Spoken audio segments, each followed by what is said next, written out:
YouTube के channel में आपका हार्दिक स्वागत है। जैसा कि अपने विज्ञान के 2 टॉपिक अपनों ने कंप्लीट कर लिए हैं, उनके नोट्स भी आपको अवेलेबल हो रहे हैं और यहाँ जो समझाया जा रहा है उसको भी आप कॉपी पे साथ साथ नोट करते रहिए। आज अपना एक नया चैप्टर शुरू कर रहे हैं, संश्लेषित रेशे और प्लास्टिक। नए सिलेबस के अनुसार संश्लेषित रेशे और प्लास्टिक, जो विज्ञान के पाठ नंबर 3 है।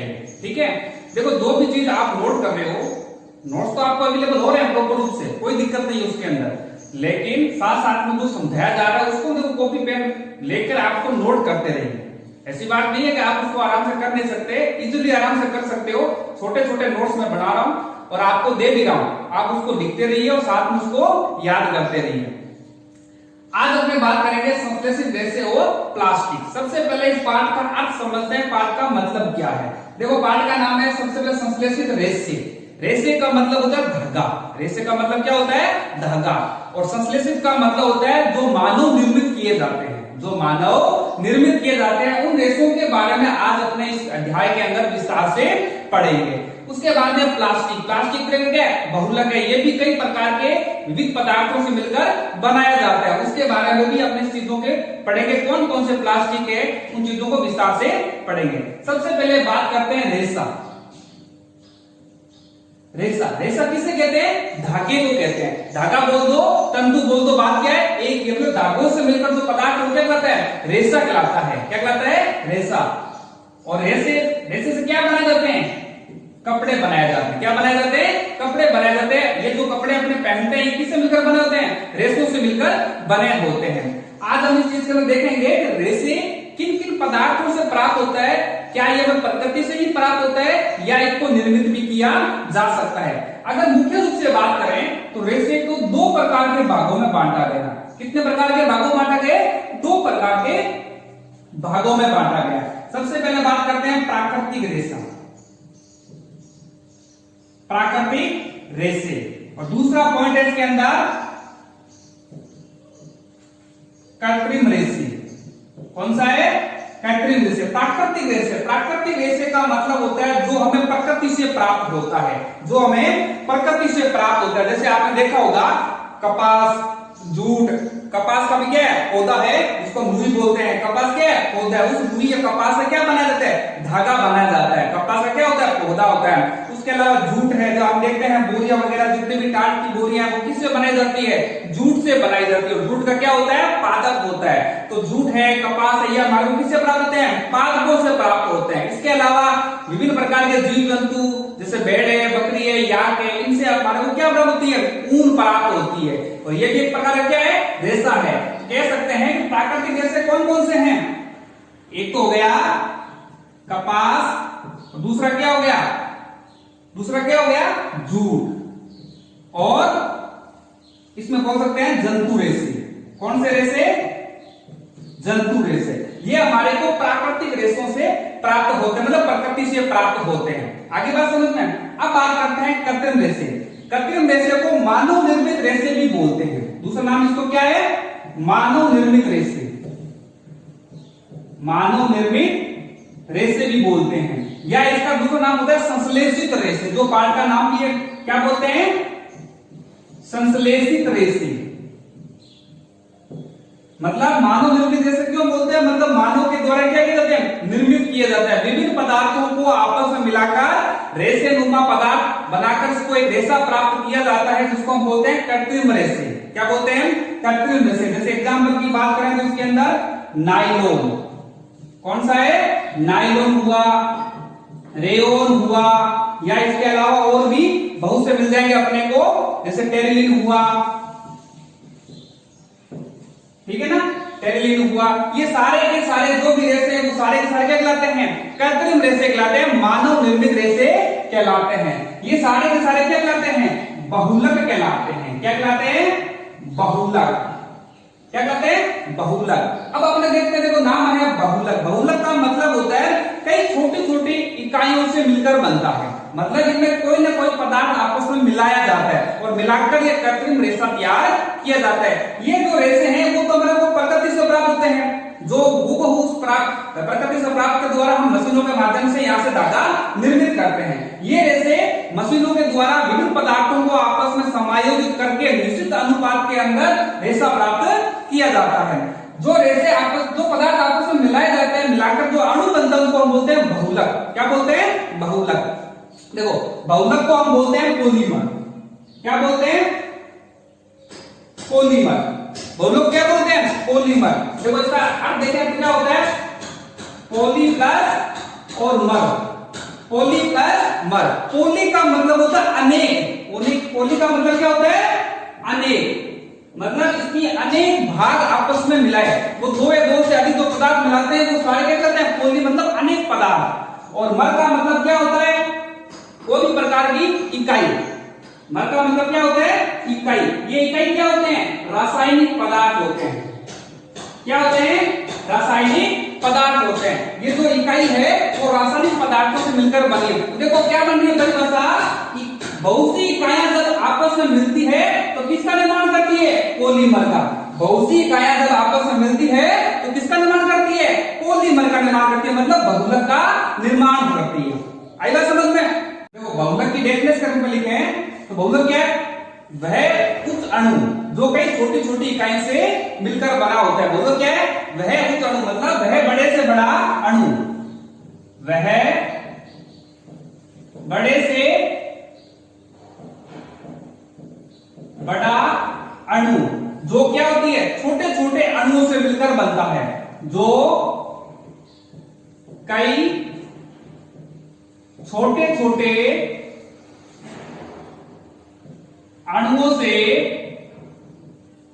मिलकर बना होता है उसे हम क्या बोलते हैं? बहुलक बोलते हैं। मतलब छोटे छोटे कई अणु आपस में जो मिलकर एक बड़े अणु का क्या करते हैं? निर्माण करते हैं। वो क्या कहते हैं? बहुलक कहलाते हैं। मतलब कई छोटी छोटी एकलक इकाइयां होती है। कई छोटी छोटी एकलक इकाइयां। जब ये एकलक इकाइयां आपस में मिलती है तो किसका निर्माण करती है? बहुलक का निर्माण करती है। किसका निर्माण करती है? बहुलक का निर्माण करती है। तो छोटे छोटे एकलक इकाइयों से मिलकर बहुलक का क्या होता है? निर्माण होता है। एक एग्जांपल के रूप में देखते हैं। अपन देखते हैं एक मोतियों की माला होती है जिसमें छोटे छोटे कई मोती आपस में पिरोकर एक माला का क्या करते हैं? निर्माण करते हैं। क्या करते हैं? निर्माण करते हैं। ये माला क्या कहलाती है? बहुलक कहलाती है। क्या कहलाती है? बहुलक कहलाती है। मतलब कई छोटे छोटे अणु जब आपस में मिलकर एक बड़े अणु का क्या करे? निर्माण करे। जो उच्च बहुलक वाला होता है वो क्या कहलाते हैं? बहुलक कहलाते हैं। आगे बात समझ में? क्योंकि इसमें छोटे छोटे जो मोती हैं एक एक मोती को क्या कहता है? एकलक अणु कहलाता है। मतलब एक अणु कहलाता है। जब कई मोती मिल जाते हैं तो पूरी माला का क्या कर देते हैं? निर्माण कर देते हैं। इसमें समान पदार्थ भी हो सकते हैं और दो या दो से अधिक विभिन्न प्रकार के पदार्थों से मिलकर भी बना सकते हैं। आगे बात समझ में? अगर हम बहुलक की बात करें तो प्रकृति से भी हमारे को बहुलक प्राप्त होते हैं। जैसे प्राकृतिक बहुलक की बात करें तो जैसे स्टार्च हो गया, सेलुलोज हो गया जो पादपों से प्राप्त होता है ना, सेलुलोज हो गया, रेजिन हो गया या रबर हो गया। ये जो मुख्यतः अपने को प्राप्त होते हैं बहुलक वो किससे प्राप्त होते हैं? प्रकृति से प्राप्त होते हैं। इसलिए इनको हमको बोलते हैं प्राकृतिक बहुलक। लेकिन कुछ ऐसे बहुलक भी है जो कृत्रिम रूप से बनाए जाते हैं। आज उसके बारे में अपने आप में अध्ययन करेंगे। देखिए बात करें कृत्रिम बहुलक की। कृत्रिम बहुलक का मतलब है कुछ ऐसे प्रकार के रेशे हैं जिनको बनाने के लिए विभिन्न प्रकार के पदार्थों को आपस में जोड़कर वो रेशा क्या किया जाता है? तैयार किया जाता है। जैसे इसमें मुख्य रूप से अपने बात करें तो रेयोन हो गया, नायलॉन हो गया, है ना, रेयोन हो गया, नायलॉन हो गया, एक्रिलिक अणु हो गया,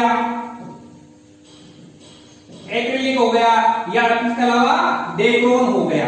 ये मुख्यतः क्या है? कृत्रिम रूप से बनाए हुए बहुलक है या कृत्रिम रूप से बनाए हुए रेशे हैं। इनके बारे में अपने कुछ विस्तार से अध्ययन करेंगे। कृत्रिम रेशों के बारे में अपने देखते हैं। मुख्यतः कृत्रिम रेशे कौन कौन से हैं? रेयोन, नायलॉन, ऑर्लोन, डेक्रोन और एक्रिलिक जो आपकी किताब में दे भी रखा है। मुख्यतः अपने कृत्रिम रेशों के बारे में पढ़ते हैं। सबसे पहले बात करते हैं रेयोन की।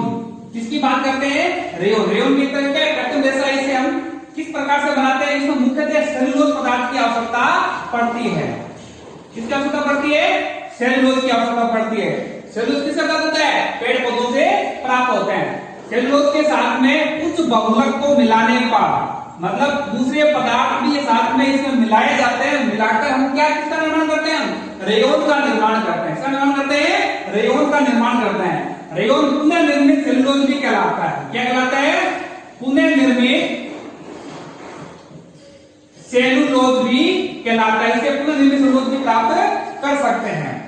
इसके अलावा ये रेयोन का निर्माण होता कैसे, इस चीज के बारे में आपको थोड़ा सा विस्तार से देख लेते हैं कि रेयोन बनता कैसे। देखो, रेयोन बनाने के लिए सेलुलोज को अपने को चाहिए, साथ में कुछ दो या दो से अधिक पदार्थों को उसमें मिलाकर हम रेयोन को क्या करते हैं, प्राप्त करते हैं। क्या करते हैं, प्राप्त करते हैं। अगर इसकी बात करें रेयोन की, तो सबसे पहले हम लेते हैं सेलुलोज। क्या लेते हैं, सेलुलोज। कहते हैं कि आपको कागज भी लिखा हुआ मिलेगा। कागज भी किससे प्राप्त होता है, पेड़ पौधों से, और पेड़ पौधों से नहीं क्या पाया जाता है, सेलुलोज पाया जाता है। जब हम सेलुलोज को किसके साथ में, NaOH, उसको क्या बोलते हैं, सोडियम हाइड्रोक्साइड। क्या बोलते हैं, सोडियम हाइड्रोक्साइड। जब सोडियम हाइड्रोक्साइड और साथ में क्या मिलाएंगे, कार्बन डाइसल्फाइड। कार्बन डाइसल्फाइड, इसको हम बोलते हैं CF2। क्या बोलते हैं, CF2, CH2, कार्बन डाइसल्फाइड। क्या बोलते हैं, कार्बन डाइसल्फाइड। जब इन दोनों पदार्थों को सेलुलोज के साथ में मिलाते हैं, एक निश्चित अनुपात में मिलाते हैं, तो हम इसके माध्यम से क्या प्राप्त करते हैं, रेयोन प्राप्त करते हैं। देखो, जब इनको आपस में मिलाया गया, तो मिलाने के बाद में एक गाढ़ा द्रव्य हमारे को प्राप्त हुआ। क्या प्राप्त हुआ, एक गाढ़ा द्रव्य हमारे को प्राप्त हुआ। ये जो गाढ़ा द्रव्य प्राप्त हुआ है, इस द्रव्य को हम बोलते हैं विस्कोस। क्या बोलते हैं, विस्कोस बोलते हैं। अगर आपसे पूछ लिया जाए कि विस्कोस किसे कहते हैं, तो आपको लिखना है कि जब हम रेयोन बनाते हैं तो सेलुलोज के साथ में सोडियम हाइड्रोक्साइड और कार्बन डाइसल्फाइड को जब निश्चित अनुपात में आपस में मिलाते हैं, तो मिलाने के बाद जो गाढ़ा द्रव्य हमारे को प्राप्त होता है, उसी गाढ़े द्रव्य को क्या बोलते हैं, विस्कोस बोलते हैं। क्या बोलते हैं, विस्कोस बोलते हैं। इस विस्कोस को जो द्रव्य प्राप्त हुआ है, इसको एक महीन पात्र वाले छिद्रों से क्या किया जाता है, प्रवाहित किया जाता है। क्या किया जाता है, महीन पात्रों से, छिद्रों से प्रवाहित किया जाता है। इनको छिद्रों से, छोटे छोटे महीन छिद्र होते हैं पात्र में लगे हुए, उन छिद्रों से इस गाढ़े द्रव्य को प्रवाहित किया जाता है, ताकि छोटे छोटे कण उससे प्राप्त किए जा सके। बाद में इन छिद्रों को, जो हमारे को द्रव्य प्राप्त हुआ है, इस द्रव्य को हम सांद्र सल्फ्यूरिक अम्ल के अंदर क्या करते हैं, डालते हैं। बाद में इस विलयन को किसमें डालते हैं, सल्फ्यूरिक अम्ल के अंदर डालते हैं। सल्फ्यूरिक अम्ल, इसको बोलते हैं H2SO4। क्या बोलते हैं, H2SO4। जब सेलुलोज को सोडियम हाइड्रोक्साइड, कार्बन डाइसल्फाइड के साथ में मिक्स करके जो गाढ़ा द्रव्य प्राप्त करते हैं, उस गाढ़े द्रव्य को महीन छिद्रों से क्या किया जाता है, प्रवाहित किया जाता है। बाद में जो विलयन प्राप्त होता है, उस विलयन को सल्फ्यूरिक अम्ल H2SO4 के विलयन में डालते हैं। ठीक है, डालने के बाद में जो पदार्थ, जो रेशा प्राप्त होता है, उसको हम बोलते हैं रेयोन। क्या बोलते हैं, रेयोन बोलते हैं। आगे बढ़ समझ में, ये जो H2SO4 के विलयन में डाले, क्या काम करता है, ये रेयोन को चमकदार बनाता है, ये रेयोन को चमकीला बनाता है।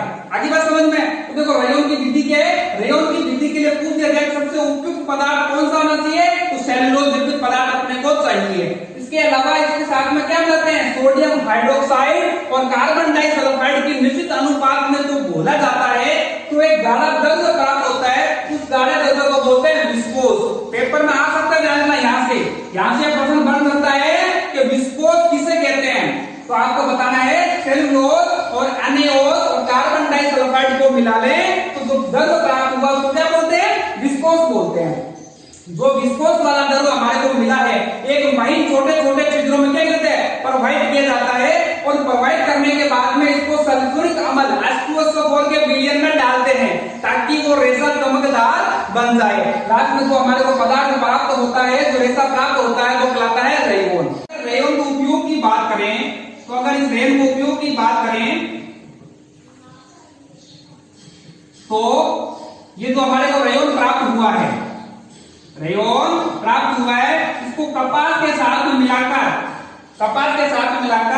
वस्त्र, चदरें आदि बनाई जा सकती है। वस्त्र, चदरें आदि बना सकते हैं। तो अगर रेयोन का उपयोग पूछे तो वस्त्र, चदर बनाने में इसका उपयोग लिया जाता है। आगे बात समझ में, ये देखो रेयोन की क्या है, विधि है। हालांकि आपको किताब के अंदर मिल भी सकती है विधि, ये नहीं भी मिले, लेकिन मैंने आपको यहाँ विधि समझा दी। हो सकता है आपकी किताब में शॉर्टकट में दे रखा हो कि रेयोन किससे प्राप्त होता है, कि सोडियम हाइड्रोक्साइड और कार्बन डाइसल्फाइड के मिलाने से क्या प्राप्त होता है, रेयोन। फिर भी अपने को ये विधि ध्यान में रखनी है। आगे बात समझ में, देखो अपने आज इसके अंदर पढ़ा संश्लेषित रेशों के अंदर कितने प्रकार के होते हैं, प्राकृतिक और कृत्रिम रेशे। दो प्रकार के मुख्य रेशे थे। जो हमारे को प्रकृति से प्राप्त होते हैं वो कहलाते थे प्राकृतिक रेशे, और जो हमें बाहर मानव निर्मित होते हैं वो संश्लेषित रेशे कहलाते थे। प्रकृति में हमने देखा था स्टार्च है, सेलुलोज है, रबर है, रेजिन, इनके बारे में पढ़ा था। और कृत्रिम में मुख्यतः हम पढ़ रहे हैं रेयोन, नायलॉन, ऑर्लोन, डेक्टोन, एक्रिल। हालांकि और भी कृत्रिम रेशे हैं, लेकिन मुख्यतः अपने सिलेबस में इन भागों को दे रखा है। उसमें हमने सबसे फर्स्ट भाग को पढ़ लिया, रेयोन बनाने की विधि। ठीक है।